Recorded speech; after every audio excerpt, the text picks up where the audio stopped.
Okay, namaste. So we'll go to, this is in part 3 of today's satsang, and the question was about the heart center. And it's like Ramana was saying, when you point, you always point to I am, and you point to that right side. And if you do the I am that I am, and let's do that together, you'll feel the resonation starting from that point and building out. Okay? I am that I am, I am that I am, I am that I am, I am that I am, I am that I am, I am that I am, I am that I am, I am that I am, I am that I am, I am that I am. Can you feel that? Mm-hmm. Okay.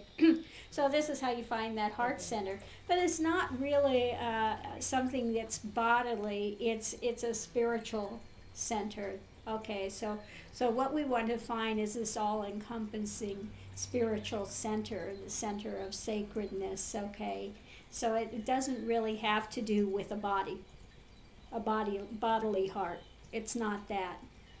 It's that, what we call the spirit part of it, okay? But it does, like the same thing like Kundalini. Kundalini's a journey through consciousness, but sometimes we'll feel it resonating in the body in certain areas depending on what's being worked on and what's taking place. But it's not a bodily centered thing, okay? Has nothing to do with the body. It has to do with the process of going through consciousness, different levels, layers, and identifications, breaking through those, okay? So, so that's about it. You know, heart center is being in a spiritual identification with the heart, which is neither inside or outside. It's when we begin, of course, we feel it. We have to begin somewhere. So it's a little easier to say, yes, you feel it, you know, in here, and we concentrate here, and you do the I am that I am, and you can feel the vibration throughout the body, and usually it'll start resonating within this area, and then it just starts to expand, okay? Or the Om that I am, and when it starts to expand, once we start to break the identifications that we're separate from something, then this bliss arises. So same thing. No. Very simple. Very simple. So this is why I give also the I am that I am, so people can find that heart center and have a place that they can put some attention so they can drop, so they're not, where do I put things? So it just makes the path a little more simple to give some direction somewhere on what to do.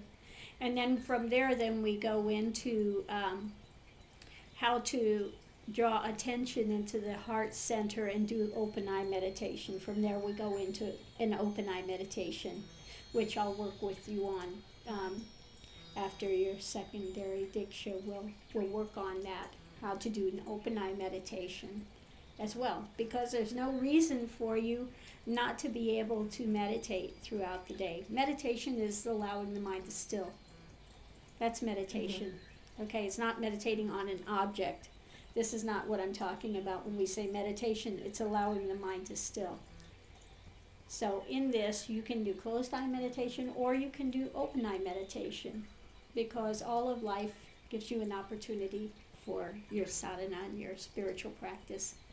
Life is the spiritual practice if it's used in a correct way. So it's quite simple. We want to keep things very simple. This is why it's tantric, because all of life is used for your progression. So nobody has any sort of an excuse for saying, I have no time for sadhana. I have no time for my spiritual practice.